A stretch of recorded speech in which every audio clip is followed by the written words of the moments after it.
И од Карел Скопје потврдуваат дека двајцата војници се во добра здравствена состојба и во текот на денот ќе им се изврши операционен зафат. И двајцата се со склопетарни повреди, прострелни повреди на левата надколеница. И двајцата се наоѓаат во стабилна состојба, не се во животозагрзувачка состојба и кај двајцата ќе се направи оперативна интервенција во текот на попладневните часови. За сега не се приметува некој сериозен дефицит во движењето на ногата која што е прострелана и кај двајцата пациенти.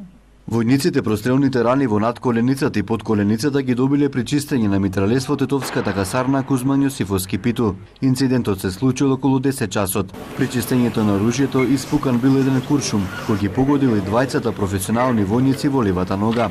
Војниците од Тетовската касарна изминатите неколку дени имале војна вежба. Денеска двајцата повредени, едниот од Скопје, другиот од Тетовско Сарачино, добиле задача да го исчистат оружјето во еден од хангарите каде било складирано.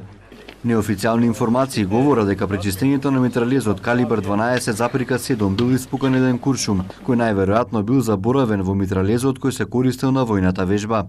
Надлежните органи на МВР и АРМ работат на целосно расчистување на случајот. За резултатите од истрагата јавноста информираат од Генералштабот на АРМ. Дополнително ќе биде известена.